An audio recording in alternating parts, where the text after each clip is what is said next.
जो Muslim community की इस देश की पहली टीचर है, आपको पता है?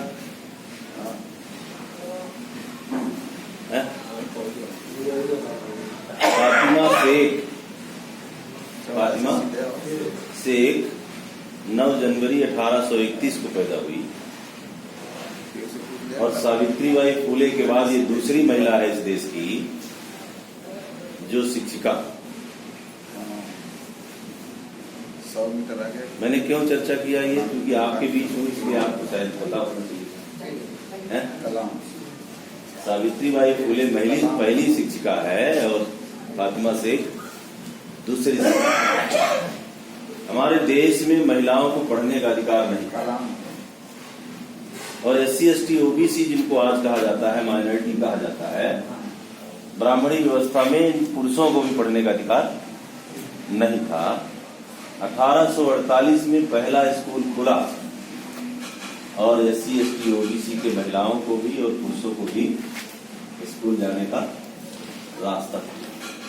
अंग्रेजों ने कुछ अंग्रेजी स्कूलें खोलकर हमें पढ़ने का रास्ता तो खोल दिया था, लेकिन ब्राह्मणी दबाव इतना ज्यादा था, इतना डर था कि हम तब भी स्कूल नहीं जा पा रहे थे। तो सावित्रीबाई फूले, ज्योतिबाराव फूले का नाम यदि आप लोगों ने सुना होगा, तो चूंकि ज्योतिबाराव फूले के पिताजी ने उनको घर से निकाल दिया था शिक्षा के अपराध में, शिक्षा लेने के अपराध में उनको घर से निकाल दिया था, मियां बीवी दोनों को। तो फातिमा शेख और उस्मान शेख 2 भाई बहन पूना में रह रहे थे। उन्होंने ज्योतिबाराव फूले को और सावित्रीबाई फूले को अपने घर में रखा और फिर सावित्रीबाई फूले अपने साथ उनको पढ़ाई, खुद पढ़ी, और फिर वो जो स्कूल खुला उस स्कूल में वो दोनों टीचर, कौन कौन? सावित्रीबाई फूले और फातिमा शेख। तो आज उनका जन्मदिन है, तो उनके जन्मदिन पर मैं आप सबका अभिवादन करता हूं और ये निवेदन करता हूं कि हम या और लोग ये ना भी रहें तो आप लोग इस दिन को एक सामाजिक जागरूकता शिविर लगाकर हमारी महिलाओं को भी साथ में जागरूक करने का प्रयास है। आइए क्योंकि इस देश में बहुत सारे धर्म हैं, क्यों? हम धर्म में तो बटे ही हैं, जाति में भी बटे हैं, वर्ग में बटे हैं, बटे नहीं है बल्कि बांटे गए। और हमारी समस्याएं आज भी कैसी है? जैसे पहले थी वैसे ही आज भी है। और जिस कम्युनिटी में या जिस धर्म में हमारे आप सब साथी हैं, इतिहास हम खगालते हैं तो हमको लगता है, मिलता है कि हम उसी समय एक साथ रहे हैं, धर्म बाद में आया और फिर हम अलग अलग धर्मों में गए। इतिहास पढ़ने की जरूरत है इसकी, ऐसा नहीं केवल मैं बता रहा हूं तो आप इतिहास में हमें ये मिले। तो साथियों, इस देश में आज के डेट में लगभग 1700 साल पहले इस्लाम आया। क्यों? गलत तो नहीं बता रहा हूं? लगभग 1700 साल पहले है, 1700 के आसपास से शुरुआत हुई। 1443 वो है ना, 1700 साल में समय बीत गया, ये मैं कह रहा। नहीं आए हुए अब तक 1443 को बता रहे। चलिए ठीक है, मान लेते हैं 1500 के आसपास। तो इस्लाम का मतलब हमारे बगल में यदि मैं खाना खा रहा हूं, हमारे बगल में कोई साथी भूखा है, तो इस्लाम क्या कहता है? इस्लाम क्या कहता है? पहले उसका भी पूछ लो कि भाई तुम्हारे पास खाना है या नहीं, और नहीं है तो फिर उसको भी अपने खाने में शामिल करो। ऐसा ही है। और मुसल्लम धन ईमान, मतलब मुसलमान, ऐसे ना? बोलिए भाई, आप लोग बोलिए। हैं? अरे आप लोग को ज्यादा जानकारी होगी भाई, मैं अभी दूसरे उसमें हूँ और सारा अध्ययन किया तो पता चला मुसल्लम धन ईमान का मतलब मुसलमान है। और जिस सिस्टम में हम चल रहे हैं उस समता एक समता बताती है, मतलब कोई व्यक्ति छोटा नहीं है, कोई बड़ा नहीं है, कोई ऊंच नहीं है, कोई नीच नहीं। लेकिन इस देश में किसी का बोलबाला है, ऊंच नीच का, छोटे बड़े का, क्यों झोला छूत का, है ना? तो क्या ये मानवता है? इस देश में बुद्धिज्म खत्म हुआ, उसके बाद क्रिश्चियनिटी आई, इस्लाम आया, तो इसने यही नारा दिया कि मानव के बीच में रिश्ता मानवता का होना चाहिए। सही बात है? वो किस धर्म का है, किस जाति का है, किस क्षेत्र का है, किस भाषा का है, इसका कोई वैल्यू नहीं है। मानव के साथ मानवता, भाईचारे का रिश्ता हो। लेकिन यहां तो सांप्रदायिक राजनीति करके ये मानवीय भेदभाव पैदा किया गया। ऐसा है या नहीं? और हम उसके शिकार होकर अपने हक और अधिकारों से अभी तक वंचित हैं। खासकर उत्तर प्रदेश में आज के डेट में केवल मुस्लिमों की संख्या लगभग 18% है। कितना? 18%। केवल यूपी में बात कर रहा हूं। हाँ, सही बात है। और शिक्षा में, राजनीति में, नौकरी में, व्यापार में, जमीन में, व्यवसाय में यदि इनकी संख्या देखी जाए तो 1% से ज्यादा नहीं है। तो इसका कारण क्या है? क्या हम जानबूझ के नहीं लेना चाहें? किसी भी आदमी को अवसर मिलेगा तो क्या छोड़ेगा? और हमको नहीं मिला इसका मतलब ये तो नहीं है कि मैं लेना नहीं चाहूंगा। क्यों? देने वाले ने हमको दिया नहीं। ऐसा है? तो साथियों, इन्हीं मुद्दों पर हमें बात करनी है कि हमारी जनसंख्या के आधार पर भारत का संविधान ये कह रहा है कि पर्याप्त प्रतिनिधित्व होना चाहिए। पर्याप्त प्रतिनिधित्व मतलब अंग्रेजी में एडिक्वेट रिप्रेजेंटेशन कहते हैं। दूसरे और सरल भाषा में कहिए कि जिसकी जितनी संख्या भारी उसकी उतनी भागीदारी नहीं, हिस्सेदारी है। भागीदारी बात अलग है और हिस्सेदारी अलग है। हिस्सेदारी शब्दों का मार बहुत जबरदस्त मार है, शब्द से ही मारे जा रहे हैं। जैसे वो समरसता और समता। समरसता कहे कि हमको बड़ा गड़बड़ सड़बड़ किए हुए हैं, हम लोग मान लेते हैं अरे समरसता आएगी मतलब सभी बराबर हो गए, लेकिन समरसता एक नहीं है। उनके समरसता का मतलब है कि जैसे ये सीढ़ी नुमा व्यवस्था चल रही है इसी में एडजस्ट हो जाओ, इसी में समरस हो जाओ। ऊंच हो तो ऊंच रहो, नीच हो तो नीच रहो, इसी को समरसता कहा। भारत का संविधान इक्वलिटी की बात है। वन मैन वन वोट और वन वैल्यू। क्यों? वन मैन वन वोट और 18 साल का कोई लड़का या लड़की या 100 साल का कोई बूढ़ा या बुजुर्ग महिला वोट करेगी तो दोनों की वोट की कीमत बराबर ना। कोई अमीर या कोई गरीब वोट करेगा तो मतलब एक वोट रानी का, एक वोट कानी का और एक ही वोट मेहता रानी का है।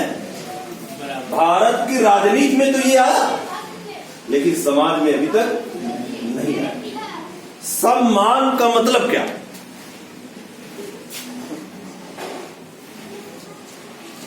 सम्मान को यदि कायदे से अलग से व्याख्या करके पढ़ेंगे तो क्या आएगा?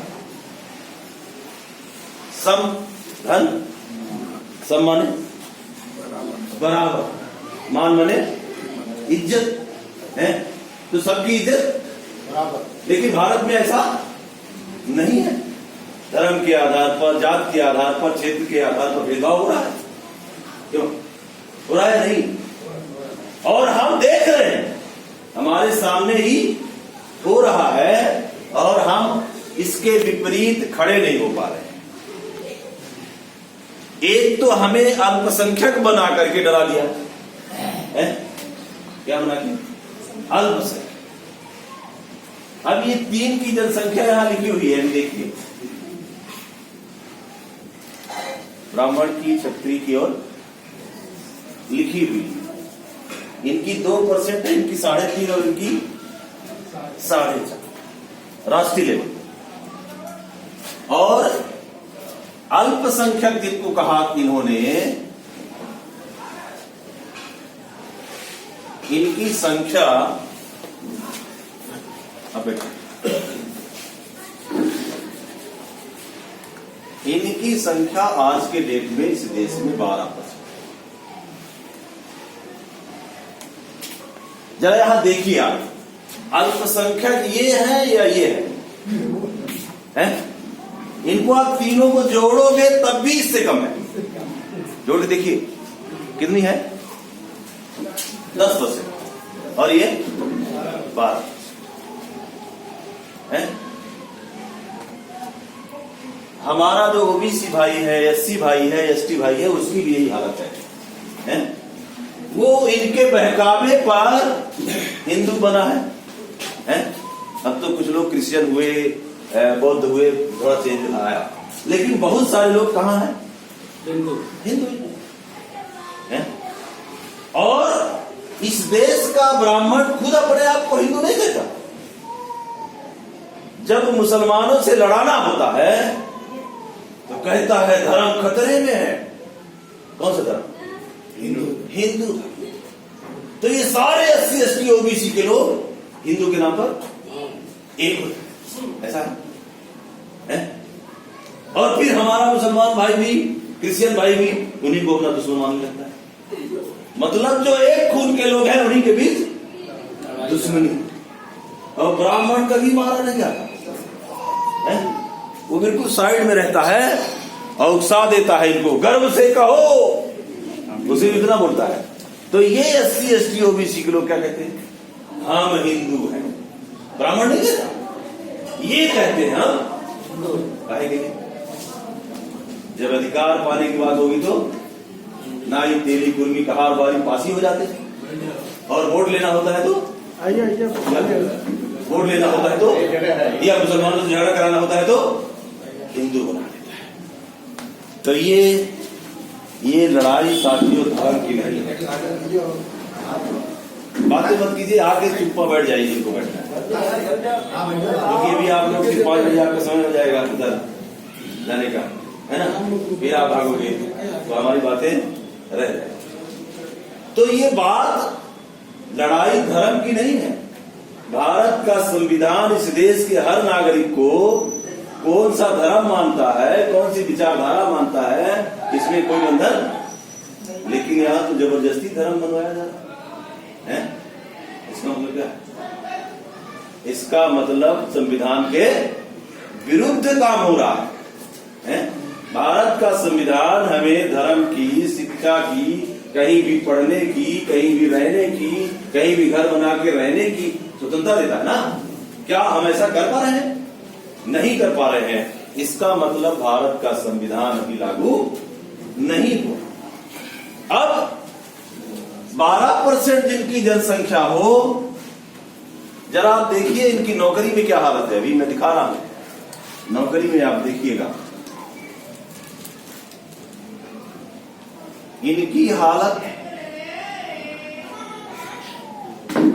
62%। चाहिए कितना? 2%। इधर लिखा है कितना चाहिए है?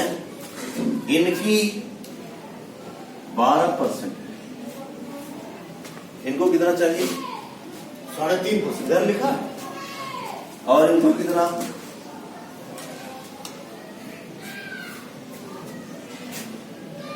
इनकी संख्या से कम है या ज्यादा है? सारा कब्जा कर रखा है। तो किसका कब्जा कर रखा है? किसका? अरे हमारा, आपका है। और इनका केवल 1% है। इसमें मुसलमान भी है, सिख भी है, ईसाई भी है, बौद्ध भी है। कितना? सिर्फ 1% है। हमारे बुजुर्ग साथियों को याद होगा कि 1947 के पहले, मतलब जब ब्रिटिश सरकार थी, तो केवल हमारा मुस्लिम भाई 35% नौकरी में था। कितना? 35%। और आज के डेट में ये सब मिलकर, मतलब पूरे अल्पसंख्यक कितना है? 1%। तो ये आगे गया है या पीछे गया है? अरे SC/ST वाले तो 0 में थे, 0 से 1 भी गए तो बढ़े। प्लस गए, और हम माइनस। और इस देश में 50-60 साल कांग्रेस सत्ता में रही, और कांग्रेस मुसलमान को अपना वोट बैंक मानती रही, रहा भी। क्यों? तो सबसे ज्यादा यदि कोई दुश्मनी निभाया है किसी ने, तो किसने निभाया? एक घटना हो सकता है आप लोगों को पता हो कि 30 जनवरी 1948 को मिस्टर गोडसे ने जब गांधी की हत्या की, तो किस बेस में मारा था पता है आप लोगों को? पूरा वह मुसलमान चोला पहन कर मारा मिस्टर गांधी है। क्या रास्ता है इसके पीछे? हिंदू मुस्लिम धर्म। मिस्टर नेहरू सबसे बड़ा आतंकवादी इस देश का है, गांधी के बाद। गांधी के बाद सबसे ज्यादा अधिक किसी ने टेरर फैलाया तो मिस्टर नेहरू है। क्यों? क्योंकि उसको ये समझ आया कि यदि मुसलमानी चोला पहनकर मारेगा और पकड़ा नहीं जाएगा, भाग जाएगा, तो दोषी कौन होंगे? सारे मुसलमान। तो जो मुसलमान पाकिस्तान चले गए तो चले गए, लेकिन जो बचे हैं इनका इस हत्या के नाम पर कत्ले। हाँ। और हमारे मुसलमान साथी को आतंकवादी कहा, और किसी भी ब्राह्मण को आतंकवादी नहीं कहा। नाथुराम से ब्राह्मण था, तो क्या ब्राह्मणों को आतंकवादी नहीं कहना चाहिए था? है? लेकिन ऐसा हुआ क्या? धार्मिक, मतलब ये सांप्रदायिक राजनीति इस देश में हो रही है, इस राजनीति को समझने की जरूरत है। हमारी संख्या, यदि हम केवल अल्पसंख्यक की बात करें, तो यदि 12% संख्या है हमारी, तो जमीन में, क्यों, व्यवसाय में, शिक्षा में, नौकरी में, राजनीति में कितना हिस्सा होना चाहिए हमारा? 12%। संविधान ही आपको अधिकार दे रहा है कि पर्याप्त प्रतिनिधित्व है। एक बाप के 4 बेटे होते हैं, 5 बेटे होते हैं, तो बाप की संपत्ति में कैसे बंटवारा? बराबर है। यदि हम इस देश के नागरिक हैं, और हैं, इसमें कोई डाउट नहीं है, और इस देश के नागरिक हैं, तो इस देश की संपत्ति, चाहे जो भी संपत्ति हो, सारी संपत्ति में हमारी संख्या के अनुपात में हमें हिस्सा मिलना ही चाहिए। लेकिन अधिकार मांगने से नहीं मिलते साथी। अधिकार छीने जाते हैं, और छीनेंगे कब? जवाब हम सभी इकट्ठा हैं, और हम सभी SC/ST OBC के लोगों की सबकी एक जैसी समस्या है। हम धर्म के नाम पर अलग अलग दिखते हैं, और जानबूझ के ब्राह्मण ये सिस्टम बनाया हुआ है कि आप धर्म के नाम पर अलग रह आओ। जरा आप देखिए, दूसरों की मैं बातें बता देता हूं। इस देश में अन्य पिछड़ा वर्ग, जिसकी संख्या 54% है आज के डेट में, और नौकरी में ये केवल 7% है। ओबीसी है। फिर हमारा जो अनुसूचित जाति भाई है, इसकी संख्या 16% है, और नौकरी में ये 4। आरक्षण लागू है तब, आरक्षण नहीं होता तो कहीं नंबर ही नहीं लगता। और जो अनुसूचित जनजाति है,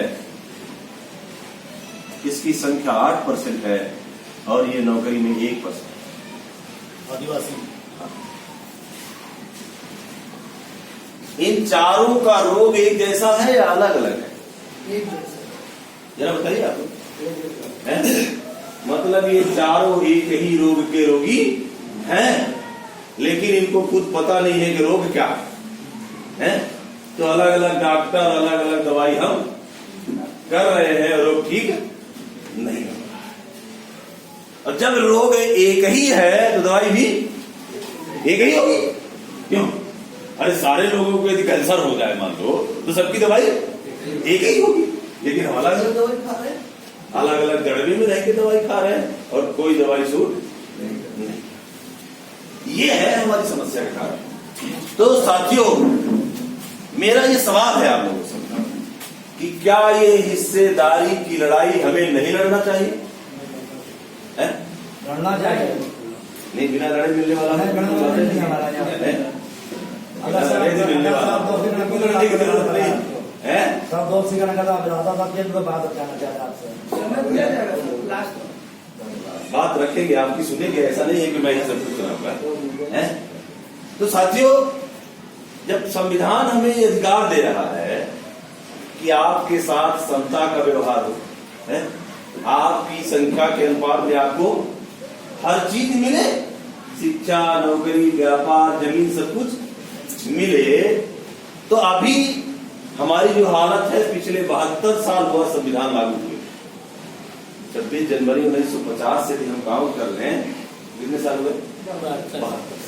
और 72 साल में हमें जो अधिकार मिल जाने चाहिए अभी तक नहीं मिला। इसका मतलब शासन में जो लोग बैठे हैं वो हमको देना नहीं चाहते। क्यों? देना चाहते तो दे दे। कुछ हमारी भी कमी है कि हमने ये लड़ाई लड़ी नहीं। रक्त तो मिलता ना है, कोई अपने से नहीं देगा है। आप उससे कहो कि मेरा हिस्सा दे दो, दे देगा? नहीं देगा। तो चूंकि हमारे समाज को आज तक संविधान की भी जानकारी नहीं है, हमारे घरों में संविधान की किताब नहीं है। आप लोगों से मैं पूछ लूँ कि किसके घर में संविधान है, तो जरा बताइए सर। कितने पे मिलता है किताब? सर 150 से शुरू हो जाएगा, 2500 तक, जितनी जैसे चाहे उसी किताब में। 2500 तक?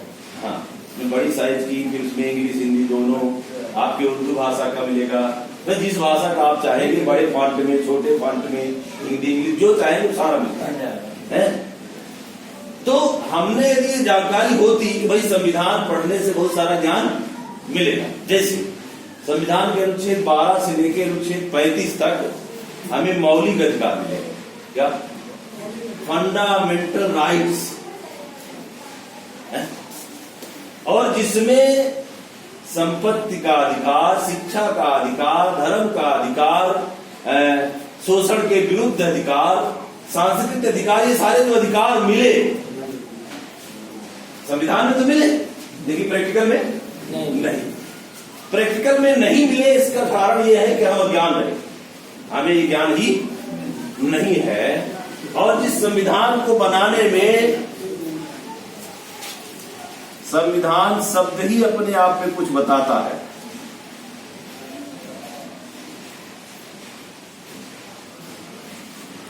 क्या बताता है?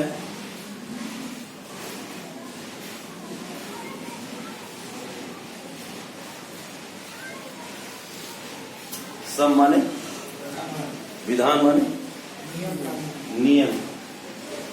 तो हम सबके लिए एक ही संयम कानून ना, कि ऐसा है कि भाई एक मान लो सिख कोई अपराध करता है, 302 का काम कर देता है, क्या उसको सजा नहीं मिलेगी? वही काम कोई हिंदू करे तो, वही काम कोई मुसलमान करे तो? संविधान के आर्टिकल नंबर 14 में इक्वल बिफोर लॉ कहा गया। इक्वल बिफोर मतलब कानून के सामने सभी बराबर हैं। 5 फरवरी 1775 को इस देश में पहले एक ब्राह्मण को जब फांसी की सजा हुई, इसके पहले ब्राह्मणों को सजा नहीं हुई। कोई भी अपराध करते हैं उनको कोई सजा नहीं। और तब से ब्राह्मण इस देश से अंग्रेजों को भगाने का आंदोलन शुरू करता है। इसके पहले सब साठगांठ चल रही थी, तब कोई आंदोलन, लेकिन उनको लगा कि हमारी व्यवस्था के खिलाफ मुझे भी फांसी देने की व्यवस्था जिन्होंने की, इसका मतलब कोई रिश्ते भगा देना है। और उसकी शुरुआत हो करके आप देखेंगे भारत पाकिस्तान का बंटवारा भी इसी रणनीति का, इसी षड्यंत्र का एक पार्ट है। जिन्ना साहब आजाद होने के 6 महीने से ज्यादा नहीं दिए हैं?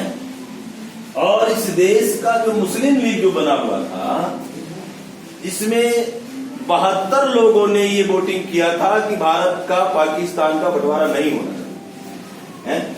इसके बावजूद भी बंटवारा हुआ। क्यों हुआ? क्या धर्म के नाम पर हुआ? बताया यही जाता है कि धर्म के नाम पर, लेकिन मसला क्या था?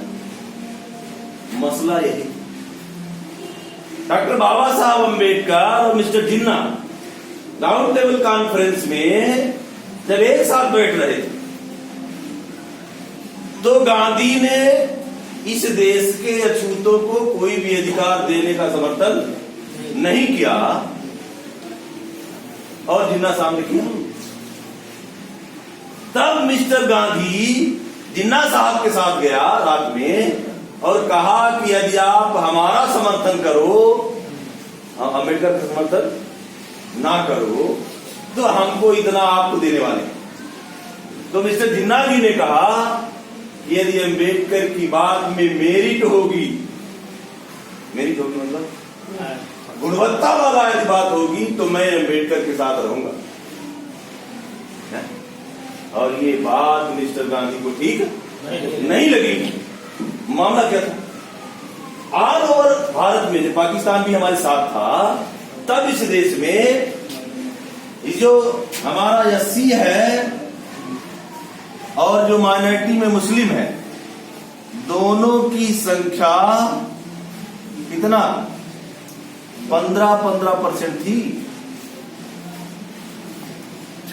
कितनी? 15। और बाबा साहब और जिन्ना साहब जब एक साथ कुछ मुद्दों में बैठने लगे, तो इनको खतरे की घंटी नजर आई। इनको गांधी एंड कंपनी है कि यदि ये केवल ये दोनों ही यदि इकट्ठा होने पाएंगे, यदि ये और कोई नहीं भी हो, केवल ये दो यदि इकट्ठा होने पाएंगे, तो इस देश में हमारी सत्ता आने वाली नहीं। और आप काउंट कर लीजिए, 1947 से लेकर आज तक जितनी भी सरकारें बन रही है केंद्र की, 30% वोट लेके सरकार बन रही है। मतलब मिस्टर गांधी को यह अनुमान था है? और इस कारण ये दोनों इकट्ठा ना होने पाए, इसलिए ये जबरदस्त खेल उसने खेला। सामने क्या कहता था? हिंदू मुस्लिम सिख ईसाई सभी परस्पर, और अंदर से सरदार पटेल ने यहां तक कहा था कि मिस्टर जिन्ना जी बहुत दिन जिंदा रहने वाले नहीं है, उनको प्रधानमंत्री बना दो। गांधी ने कहा नहीं, ये गलती नहीं करेगा, ये बढ़ेगा नहीं है। सामने हमको क्या समझाया जाता है? अरे गांधी मुसलमानों से बड़ा प्रेम करता था। प्रेम करता था है? प्रेम करता होता तो इस देश का बंटवारा नहीं होता। और मिस्टर गोडसे ने 30 जनवरी 1948 को जब मिस्टर गांधी को मारा, अभी उसने जो उसकी किताब है ना, पढ़िए आप, मैंने गांधी को क्यों मारा, उसकी किताब है? इसको आप पढ़िए तो बहुत कुछ समझ में आएगा। और बाबा साहब की किताब लिखी हुई hearts on Pakistan, hearts on Pakistani किताब पढ़िए तो आपको ये क्लियर समझ में आएगा कि ये जो साजिश हमारे साथ हुई ये क्यों हुई है? अरे अधिकार पाना ये मानव का हक है ना, क्यों जानवरों का है? भारत के संविधान में जो अधिकार मिले हैं किसको मिले हैं? और आज तक हम आदमी ही नहीं हो पाए। अभी धर्म के नाम पर, जात के नाम पर टुकड़ों में टूटे हुए। और आप देखेंगे शेर एक बहुत ताकतवर जानवर होता है, लेकिन झुंड में कभी अटैक नहीं करता। कहां अटैक करता है? सिंगल अकेले आदमी को पता है, अकेले जानवर को पाएगा तब उसको ये पता है कि झुंड में अटैक करूंगा तो मैं मारा जाऊंगा। क्यों सर है?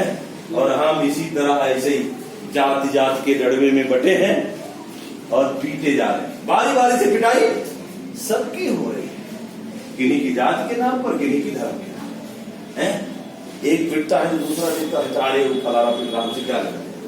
फिर जब हमारा नंबर आता है तो वो भी देखता है, कल मैं पिट रहा था तो तुम देख रहे थे। ऐसे है, मतलब मुर्गे जैसी हालत है हमारी कि एक मुर्गा कटता रहता है, शेष सारे मुर्गे बड़े आराम से दाना चुनते रहते हैं। ऐसी है हमारी हालत ऐसी। और इन्होंने 5 किलो अनाज देकर आपको मुर्गे से भी नीचे ला दिया है? हमारा समाज समझता है बड़ी अच्छी सरकार है? 5 किलो अनाज देती है ना, ठीक है, कुछ लोगों को नहीं मिलता होगा, लेकिन ज्यादातर हमारे लोगों को। और लोग वो 5 किलो अनाज लेने के लिए लाइन लगाए हैं, यहां तक कि आपस में झगड़ भी बैठते हैं। क्यों? हमारा नंबर पहले आएगा, वो कहता है हमारा नंबर पहले आएगा, और झगड़ जाते और पूरा दिन चला जाता है। सारा काम छोड़ के कहा 5 किलो अनाज। अब जरा समझिए, नहीं, एक माह में कितना मिला भाई? 5 किलो। एक महीने में 30 दिन होते हैं ना, 30 दिनों का कितना? आपस में बात मत करो भैया, हेलो, अभी आपस में बात करिए, बाद में करिए। एक महीने का कितना? पहली बात तो ये सीधे सीधे आप तोड़ो, उसको वजन करो तो पूरा 5 किलो उतरता नहीं है, पर मान लेते हैं कि है 5 किलो। क्यों? तो आप जरा देखो एक दिन का कितना आएगा।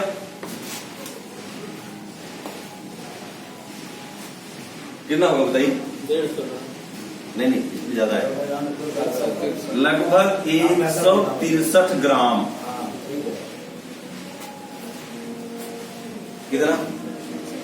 और दिन भर में कितना खाते होंगे? 2 बार भी खाते होंगे तो कितना खाते? कम से कम आधा किलो। ये आधा किलो तो सुबह शाम दोनों मिल खाएंगे ना? आपको मिल कितना है?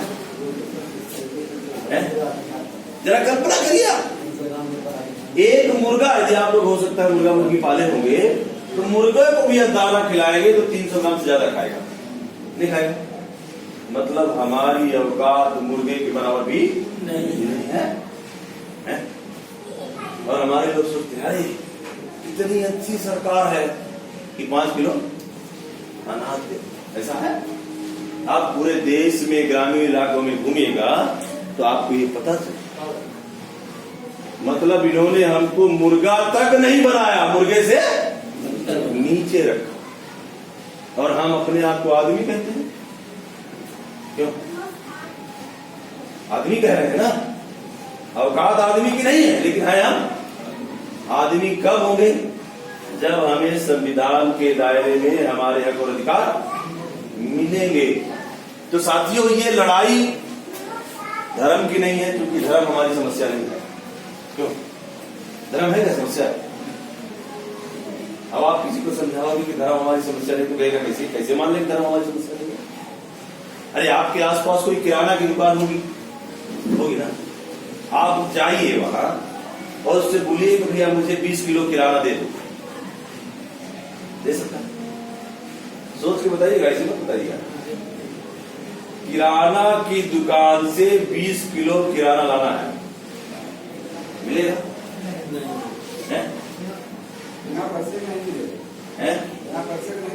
अरे पैसे से भी नहीं मिलेगा दादाजी, पैसे से भी किराना नाम की कोई चीज नहीं मिलेगी। नहीं समझ आ रहा है? अरे आप प्रैक्टिकल करके देखना भाई, किराना की दुकान में किराना नाम की कोई चीज नहीं होती है। ये तो समझ है ना?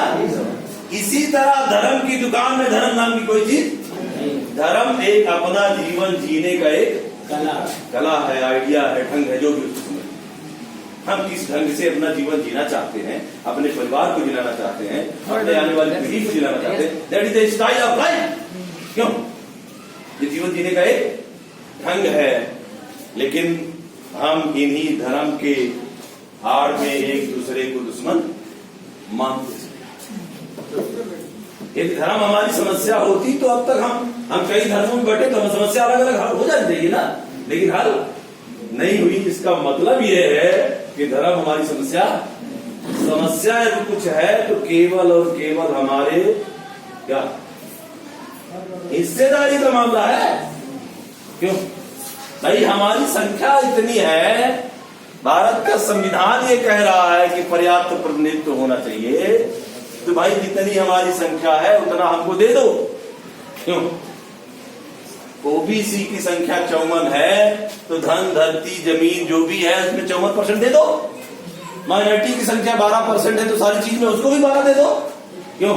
अनुसूचित जाति 16% है उसको 16 दे दो। जनजाति की 8% है तो इसमें कौन सी लड़ाई हुई?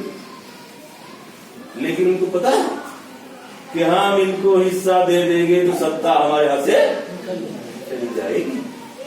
है? इसका मतलब लड़ाई किसकी है? सत्ता की।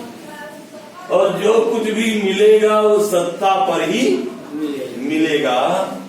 तो जरा देखिए कहां थी भाई,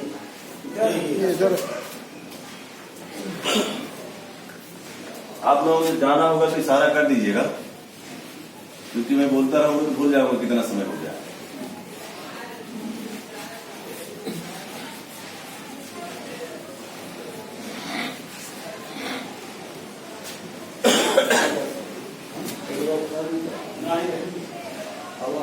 व्यापार में देखिए क्या हालत है हमारी।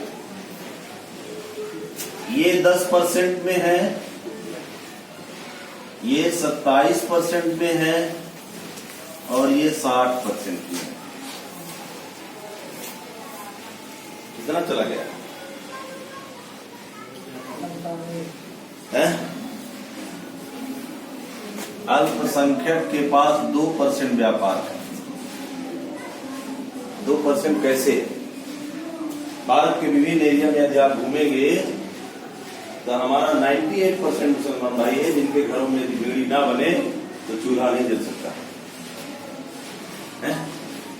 मैं केवल एक सिटी की बात नहीं कर रहा, ग्रामीण एरिया में आप जाके देखिए तो ये हालात है कि यदि उनके घरों में बीड़ी ना बने तो चूल्हा, जो समाज इस देश में बादशाह के नाम से जाना जाता रहा, क्यों? और उनकी घरवालियां बेगम के नाम से जानी जाती, क्यों? और बेगम का मतलब क्या है? जिनके पास कोई गम ना हो। और आज गम ही गम है आज, और हम है बेगम के होगा और गम भरा है, तो फिर कैसे होगा?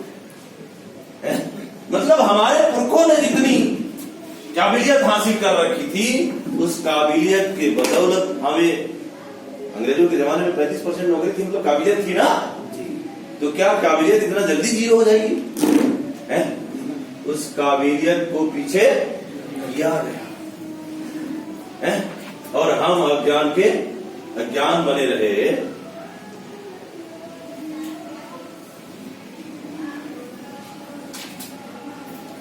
ओबीसी की हालत और खराब है।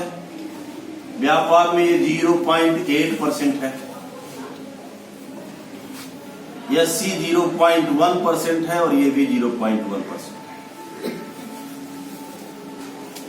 ये मैं अपने से आंकड़े नहीं बता रहा, मंडल कमीशन की रिपोर्ट आप उठा के देखिए तो आपको ये पता चले। मतलब ये सरकारी आंकड़ा, और ये सरकारी आंकड़ा उजागर भी नहीं किया गया, बताया भी नहीं गया। क्यों?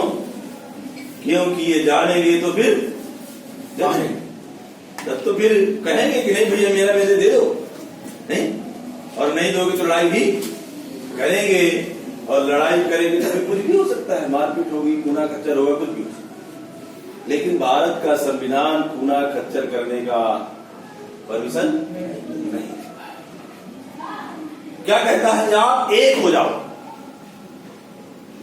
इस देश में एससी, एसटी, ओबीसी और माइनॉरिटी का जो अलग अलग ये डाइवेशन हुआ है, यदि एक कॉमन आइडेंटिटी के साथ, एक सामूहिक पहचान के साथ इकट्ठा होते, तो जैसा हमने कहा कि शेर झुंड में अटैक नहीं करता है, तो फिर वो अटैक करने वाले हैं। हम 90% हो जाएंगे। हम जोड़ी जरा संख्या हमारी कितनी होगी? ऊपर के वो तीनों 10% है तो फिर हम तो फिर 90% इकट्ठा हो जाए तो आप पर अटैक करेगा। लेकिन हम अलग अलग धर्म में, धर्मों में भी अंदर अंदर जातियों में, क्यों कोई धर्म ऐसा बाकी नहीं जिसमें जाति ना हो, है? और इसीलिए दुश्मन 2% का होने के बाद भी इस देश में राज कर रहा है। क्यों? आप इतिहास में पढ़ेंगे, इनका राज नहीं है, हमारे यहाँ के पुरखों का राज है। और हम आज भिखारी हो गए, लावारिस हो गए, और जो लावारिस था वो वारिस। तो ये नालायकी किसकी है? हमारी है। और किसी दार्शनिक ने कहा है कि नालायक बेटे के बाप को सम्मान नहीं मिलता। यदि हमारे पुरखों को सम्मान नहीं मिला, इसका मतलब हम नालायक हैं। और हम जब तक अपनी लायकी नहीं लाएंगे तब तक हमारे पुरखों को सम्मान नहीं। जैसा हमने भी चर्चा किया कि फातिमा सेठ सन 1848 में इस देश की पहली, यदि धर्म के नाम पर कहा जाए तो मुस्लिम शिक्षिका है, और सामूहिक पहचान के तहत कहा जाए तो मूल निवासी शिक्षिका। क्यों? और उसको हम जानते ही नहीं है, उसको हम जानते ही नहीं।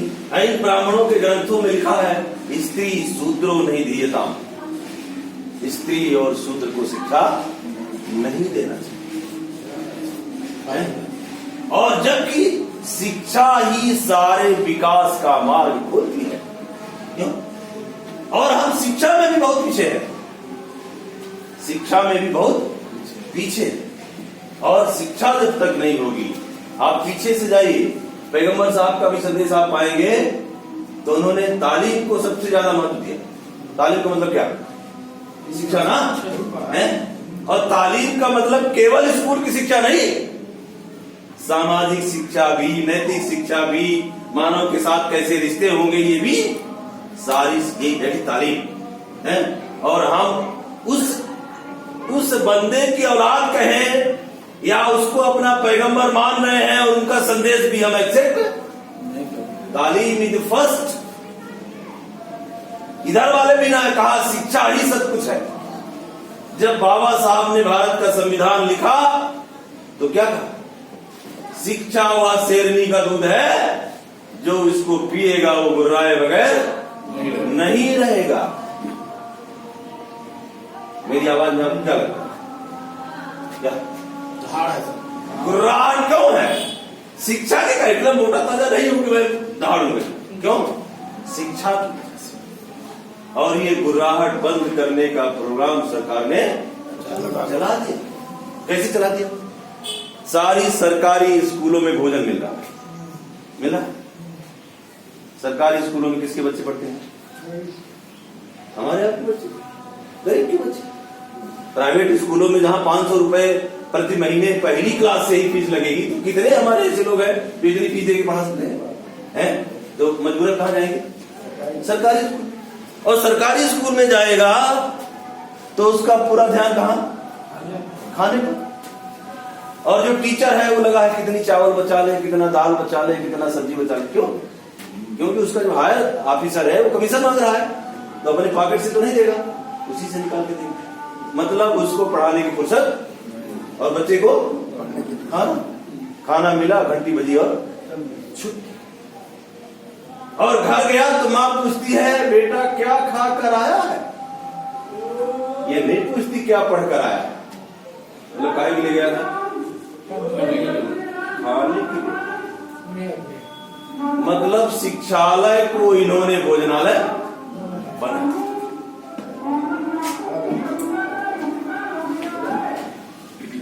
आपको समझ हो गया?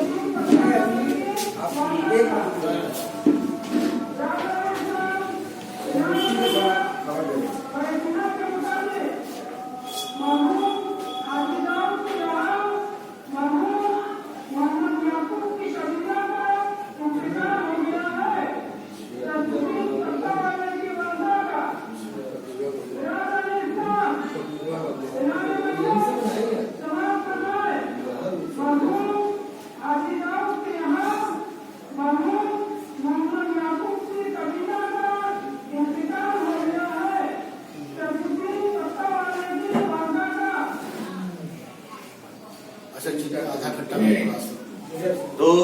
मैं बात कर रहा था कि पहले तो इन्होंने भोजन ला के शिक्षा का सत्यानाश किया, दूसरा आदेश दे दिया कि 8वीं तक किसी लड़के को पास फेल नहीं करना है।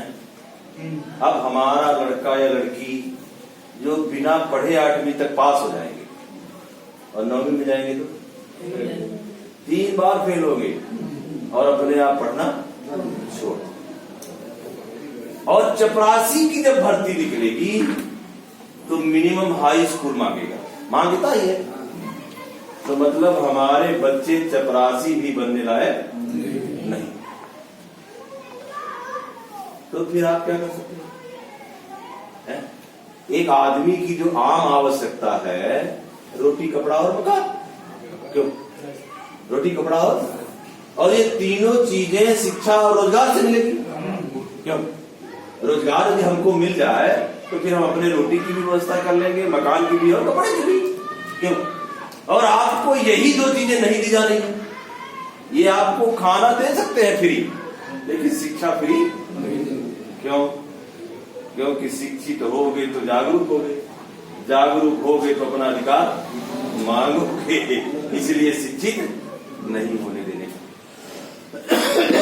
तो ये जो साजिश चल रही है, क्या इस साजिश के विरुद्ध हमें खड़ा नहीं होना चाहिए? है?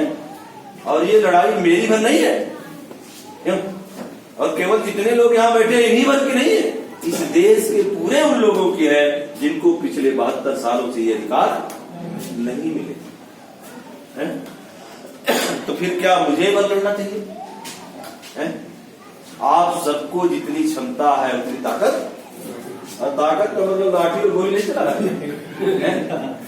लाठी गोली चलाने से अधिकार मिलने वाले, ये वैचारिक क्रांति है। जब तक हमारे विचार नहीं बदलेंगे तब तक हम इस लड़ाई में अपने लोगों को शामिल नहीं कर सकते। खूनी क्रांति से अस्थायी परिवर्तन आ सकता है, कुछ दिनों के लिए आप सत्ता ले सकते हैं।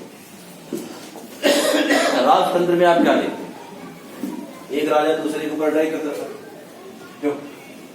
फिर एक राजा जब हार जाता था, धीरे धीरे वो अपनी तैयारी चुप्पे से करता रहता था, फिर वो दोबारा करता तो फिर उसको हार। इसका मतलब खूनी क्रांति अस्थायी नहीं है। हमको कैसी क्रांति लाना है? अस्थायी क्रांति लाना है। तो जब तक विचारों में वो बदलाव नहीं आएगा तब तक हम इस क्रांति को अस्थायी नहीं कर सकते। तो ये जो हिस्सेदारी का मामला है, भारत का संविधान यदि आपको ये निर्देशित दे रहा है कि आपको जब आप इकट्ठा होंगे, भारत का संविधान समता, स्वतंत्रता, बंधुत्व और न्याय। तो न्याय कैसा? सामाजिक न्याय, आर्थिक न्याय, राजनीतिक न्याय है। तो आप जरा देखिए क्या न्याय मिला हमको? नौकरी, व्यापार में नौकरी में आपको दिख गया कि नहीं मिला? दूसरे में भी मैं दिखाता हूं आपको मिला कि नहीं मिला।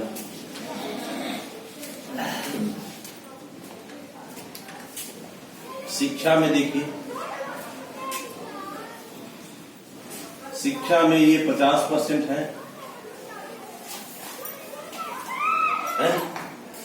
ये 16% है और ये 12%। कितनी चली गई? 78 हो गई। हमारा अल्पसंख्यक भाई अभी तक 1.5% शिक्षित है। ओबीसी 12.5% शिक्षित है, एससी 6% शिक्षित है और एसटी 2% शिक्षित है।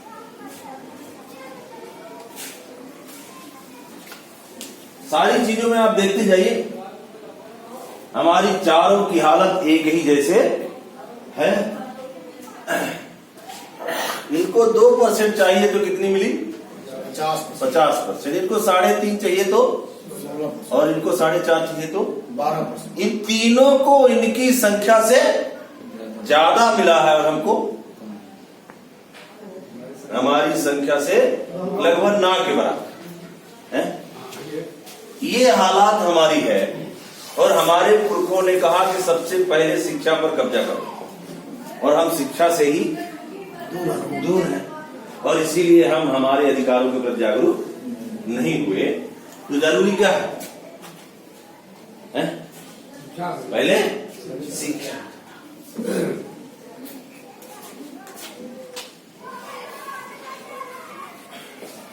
राजनीति में देखिए क्या हालत है हमारी।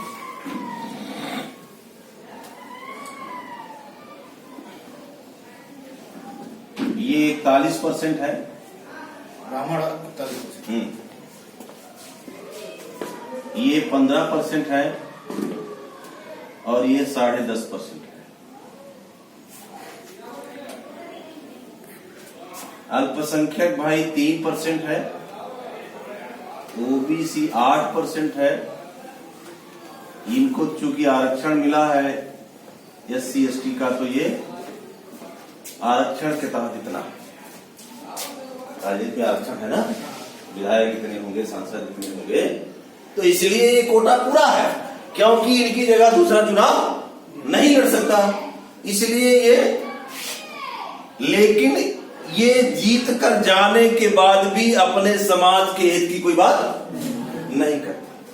जिन पार्टियों से चुनकर जा रहे हैं उन पार्टियों के गुलाम रखैल बने हुए हैं, मतलब उस पार्टी के खिलाफ 1 भी सेंटीमीटर इधर से उधर हिल नहीं सकते।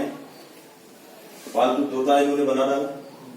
और ये हमारे नेता जितने भी रिजर्व कोटे से जा रहे हैं, ये हिजड़े और भड़वे का काम कर रहे हैं। क्यों? हमारा समाज जैसे ही इधर आते हैं, तीतर होता है ना, तीतर, तो एक तीतर जैसे ही तिल कका करता है तो बहुत सारे तीतर क्या मान के, अरे हमारी बिरादरी का है, तो बिरादरी का मान के इकट्ठा, और वोट भी, और फिर उनके बच्चे। आप जनप्रतिनिधि चुनकर गए हो तो जन नेता नहीं, क्या जनप्रतिनिधि, रिप्रेजेंटेटिव है। और ये रिप्रेजेंटेटिव की ड्यूटी ये है कि आप जिस एरिया से चुनकर गए हो उस एरिया के लोगों की क्या समस्या है? उस समस्या को उधर उठाओ, और सरकार में बैठे हुए लोग यदि नहीं सुन रहे तो आंदोलन भी करो और जनता को अपने साथ लेके आओ। करता है ना? ये पिछले 72 सालों से ये हो रहा है, और हम एक पार्टी से नाराज होते हैं तो दूसरी तरफ आते हैं, और फिर उससे नाराज होते हैं तो फिर उसी तरफ। क्यों? मतलब 72 साल से हम हराने और जिताने में लगे हैं, ये कभी नहीं सोचे कि हम कब जीतेंगे। क्यों? अरे भारत के संविधान में आपको राजा बनने का अधिकार, वोट का मतलब क्या है? राजा बनने है। 26 नवंबर 1949 को जब बाबा साहब ने संविधान सभा को संविधान सौंपा तो उनके चेहरे में बड़ी मुस्कुराहट थी। तो आप लोग हो सकता है कृपलानी का नाम सुने हो, JB कृपलानी है, वो बाबा साहब के साथ चल रहा था। उसने पूछा कि अम्बेडकर आज बहुत खुश नजर आ रहे, क्या बात है?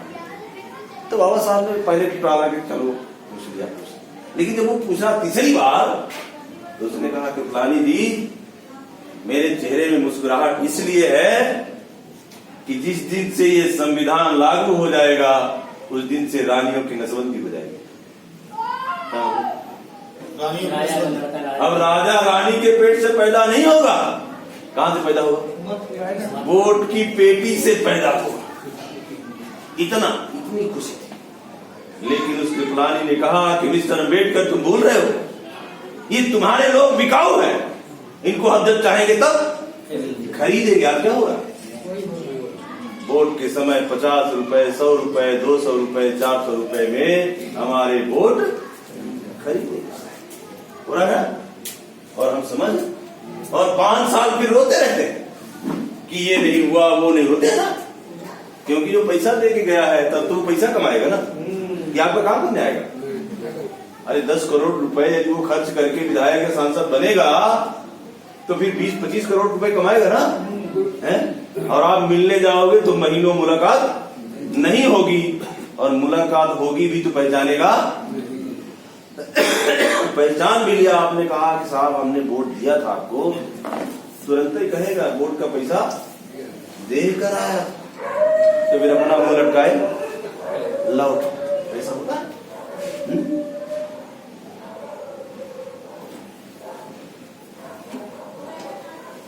राजनीति में ये हालत है।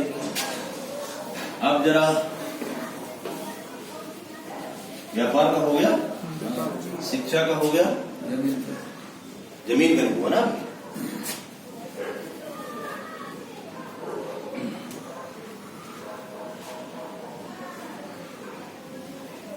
जमीन इनके पास 5%,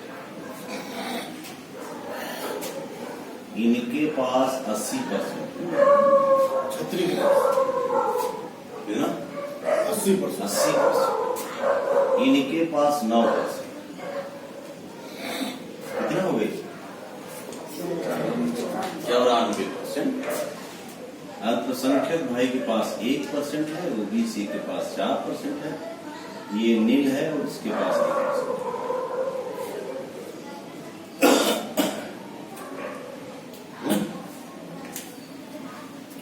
राजा साहब, ठाकुर साहब के नाम से जो लोग जाने जाते होंगे, उनके पास इस देश में आज भी 2,000, 300 एकड़ जमीन है। और बीपी सिंह का नाम यदि आप लोगों ने सुना होगा, बीपी सिंह के नाम 1990 में 90,000 एकड़ जमीन थी।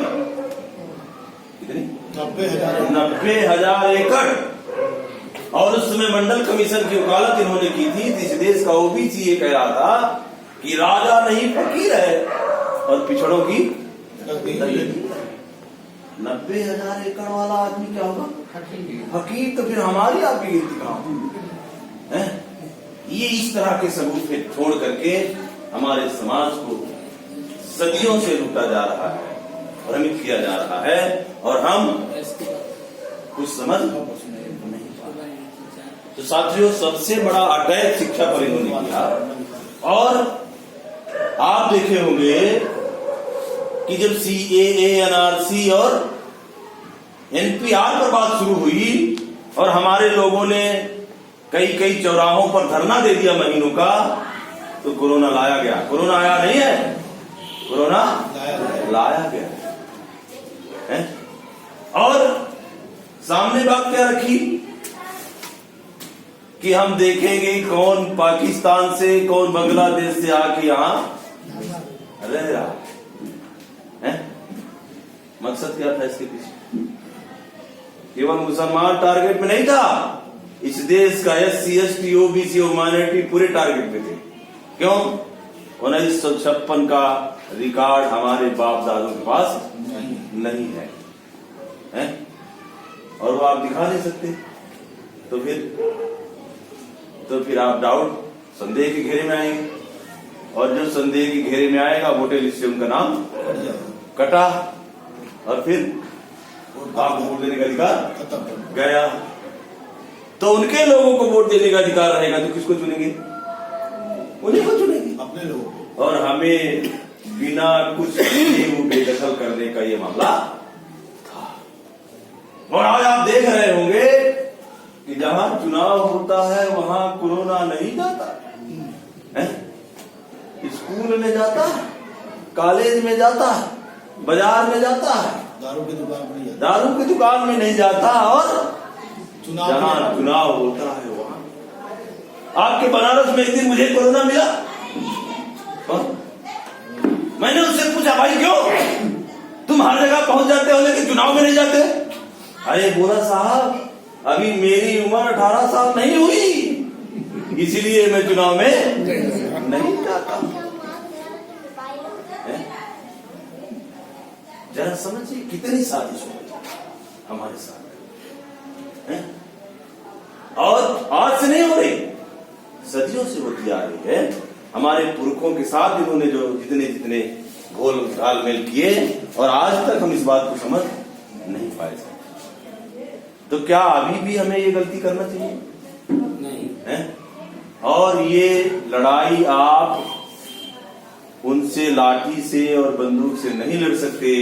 भारत के संविधान में आपको वोट का अधिकार है, कहेगा, और ये वोट का अधिकार आपको जिता सकता है, नहीं जिता सकता? अरे हमारी संख्या 90% है, और 90% का चौथा हिस्सा भी यदि आप समाज को जागरूक कर लेते हो, चौथा हिस्सा मतलब कितना? 22.5% है। तो 22.5% हिस्सा यदि जागरूक होता है हमारा SC ST OBC माइनॉरिटी मिल करके, तो आपको क्या लगता है अभी हम ताकतवर नहीं बनेंगे? अरे ये बड़ा चुंबक हो जाएगा, और बड़े चुंबक के आसपास जो छोटे छोटे चुंबक होते हैं वो अपने आप खींचे चले आते हैं। तो आपकी संख्या तो 40% हो जाएगी, और इस देश में 30% वोट से सरकार बन रही है पिछले 1947 से। तो क्या आपकी सरकार नहीं बन सकती? तो करना क्या है? आपको करना क्या है? आपको ये करना है कि इस देश में मूल निवासियों का, मूल निवासियों के लिए, मूल निवासियों के द्वारा सरकार है। और हम मूल निवासी कैसे हैं? आप ईसा से 2500 साल पहले जाएंगे तो आप पाएंगे कि इस देश में जाति नाम की कोई संकल्पना थी ही नहीं। आदमी तो थे ना, तो फिर क्या थे? इस देश के मूल निवासी थे हमारे बाप दादे हैं। और इनके आने के बाद भी बहुत सारे धर्म आए, विदेशों से बहुत सारे धर्म आए, बहुत सारी भाषाएं आई। इन्होंने अपना कल्चर, सिंधु घाटी की सभ्यता जो आपने पढ़ा होगा, इंडस वैली सिविलाइजेशन, तो दुनिया में नंबर 1 की सभ्यता यदि कोई है तो कौन है? सिंधु घाटी की सभ्यता। और वो हमारे आपके पुरखों की सभ्यता है। और वो सभ्यता नष्ट हुई नहीं है, नष्ट की गई है। वो सभ्यता कहां विकसित थी? सिंधु नदी के किनारे। और जब ये आए तो ये रात में जो डैम बंधे होते थे वो डैमों को खोल देते थे, तो रात भर में पूरा गांव का गांव डूब जाता था। इस तरह हमारे पुरखों की सभ्यता नष्ट हुई है।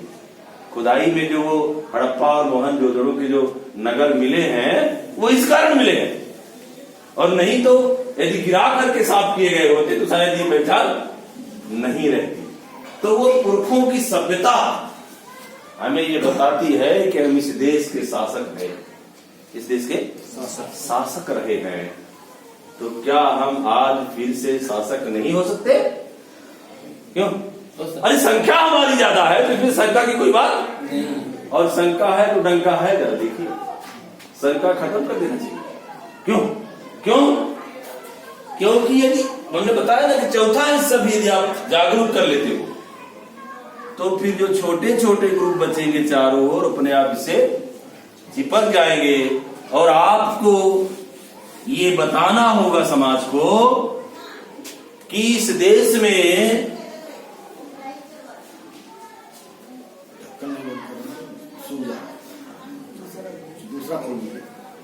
चलने लगेगा, ग्राम सभा से लेकर कहां तक? लोकसभा तक बाबर को वोट नहीं देने का। अब बाबर का मतलब आप लोग उस वाले बाबर को मत समझिएगा, हैं? मुगल वाले बाबर का मामला नहीं है यार। यहाँ बाबर का मतलब है बावन, बनिया और राजपूत, उसको बाबर बना दिया। ये है क्या समझना है?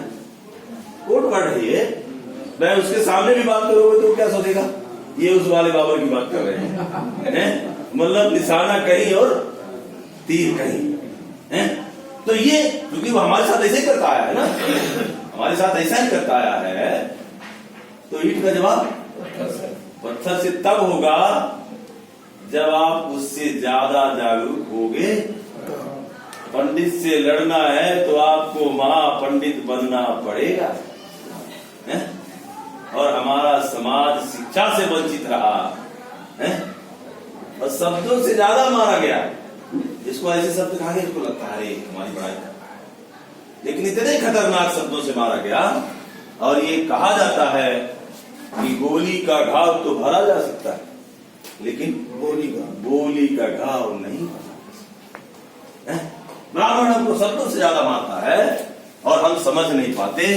और एक कहावत है कि गांव नसावे बामन और खेत नसावे सावन। सुना है नहीं सुना? एक गांव में यदि एक अकेला घर भी ब्राह्मण रहेगा तो उस गांव को शांति से रहने नहीं। और पेरियार रामास्वामी नायकर ने उसके बारे में कहा कि आपको रास्ते में ब्राह्मण और सांप दोनों मिले तो ब्राह्मण को पहले मारना, सांप को। लोगों ने पूछा क्यों? अरे बोले सांप तो एक आदमी को डसेगा, ये ब्राह्मण पीढ़ी दर पीढ़ी डसता रहता है, तो ज्यादा जहरीला कौन?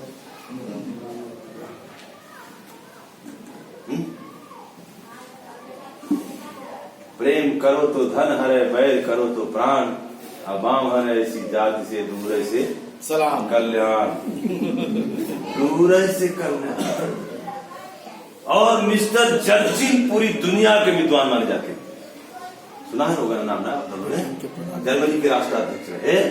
जब वो राष्ट्राध्यक्ष थे तब ये बात चली थी कि भाई किसी देश को जो बहुत विकास कर चुका हो उसको नष्ट करना हो तो क्या करना चाहिए। अरे कुछ लोगों ने कहा एटम बम डाल देना चाहिए, कुछ लोगों ने कहा बोफोर्स तोप डाल देना चाहिए, किसी ने कहा भाई हाइड्रोजन बम डाल देना चाहिए, किसी ने कहा सेना का अटैक कर देना चाहिए। लास्ट में जब उन्होंने कहा तो बोले ये सब कुछ नहीं करना है। लोगों को लगा ये क्या बात कहने वाली।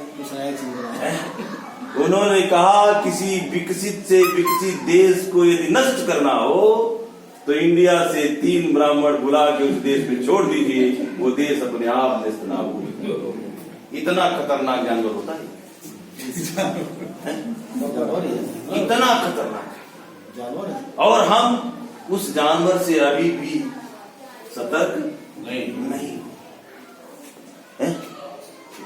और ये हर धर्मों में घुसकर घुसपैठ करता है, कोई धर्म बाकी नहीं। और इसीलिए साथियों इस सातिर शैतान से आपको सतर्क रहना। हमारा मुसलमान भाई और इस क्रिश्चियन में भी शैतान कॉन्सेप्ट है। किसको कहा जाता है? जिसमें इंसानियत नहीं होती। क्यों? और जो इंसान के साथ इंसान जैसा व्यवहार नहीं करेगा तो क्या है? शैतान है। तो शैतान ही है। और इसीलिए उस शैतान की शैतानियत को पकड़ना और फिर उसका काउंटर करना है, ये आपकी समझ में आना चाहिए। तो वर्तमान में ये रणनीति आपको कि ग्राम सभा से लेकर लोकसभा तक किसको?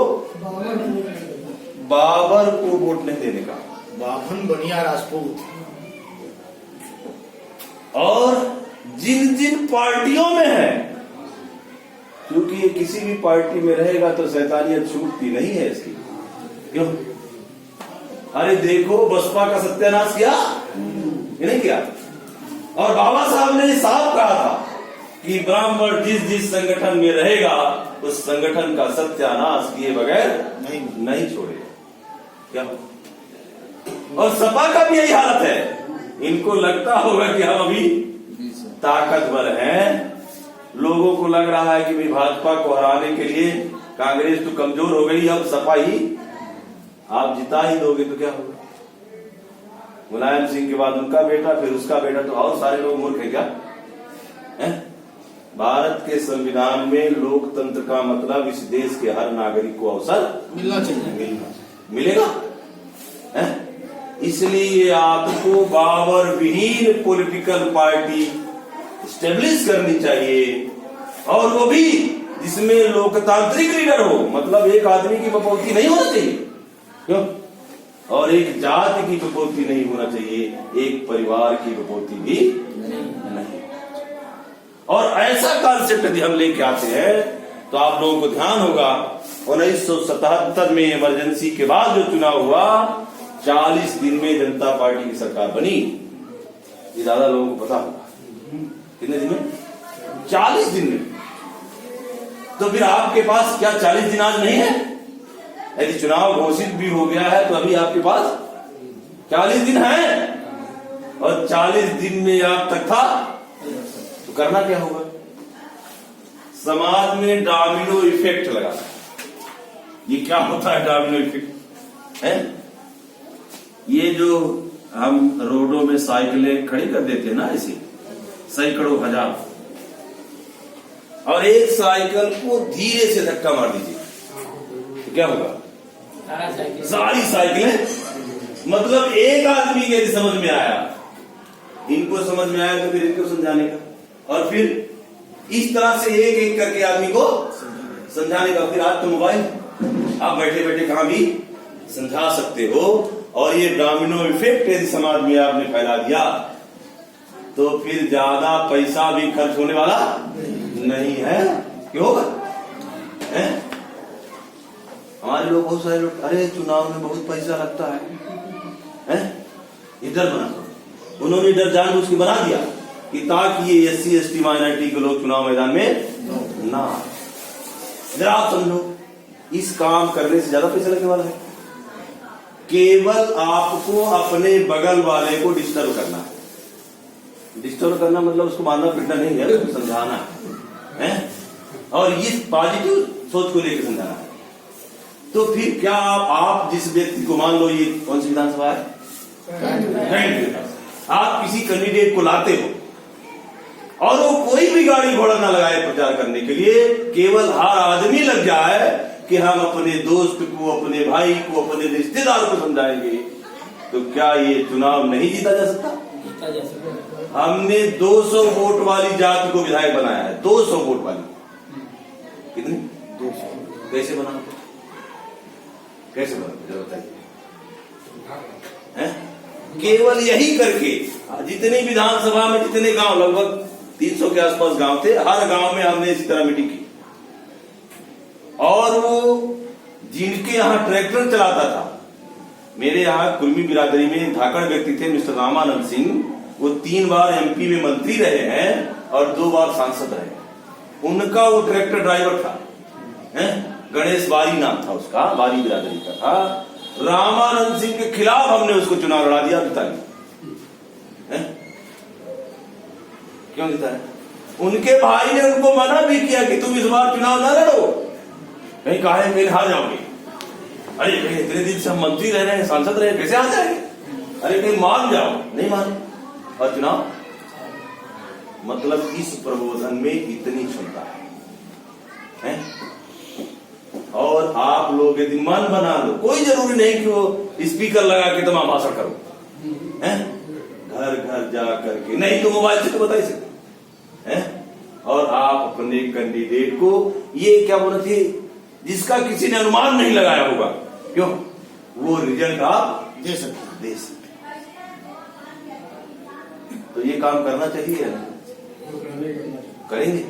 मैं तो देखिए बार बार नहीं आऊंगा, क्योंकि मुझे पूरा देश घूमना है। तो मेरे से ही बार बार यदि आप उम्मीद करोगे तो ये संभव नहीं है। कोई दूसरा साथी आ सकता है, लेकिन वो भी हमेशा नहीं आ सकता है। तो ये अधिकार मतलब हिस्सेदारी की लड़ाई है। हमारी किसी से दुश्मनी नहीं है, हम किसी को मारना नहीं चाहते, हम केवल हमारा हिस्सा लेना चाहते। भाई हमारी जितनी संख्या है उतना हमें हिस्सेदारी दे दो, तुम्हारा अपना हमारा अपना। और ये न्यायिक लड़ाई है,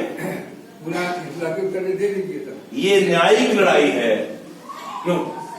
और इस न्यायिक लड़ाई में संविधान हमारे साथ है, और संवैधानिक दायरे में रहकर हम ये लड़ाई, तो आप हमारे साथ हैं?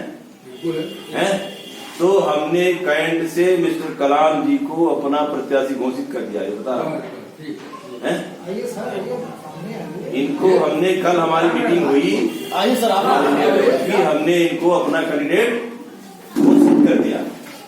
अब लखनऊ भेजना ये आपकी जिम्मेदारी है, और यदि आपने 22 में इनको लखनऊ भेज दिया तो मैं दावे के साथ कह सकता हूं कि 24 में हम केंद्र की सत्ता कब्जिया लेंगे। क्यों नहीं कब्जाएंगे? क्योंकि ये एक इतिहास बनेगा कि उस सिटी में भी हमने अपना कैंडिडेट जिताया, जिस सिटी से इस देश का प्रधानमंत्री झूठ बोल बोल करके सांसद बना है। नहीं हो सकता,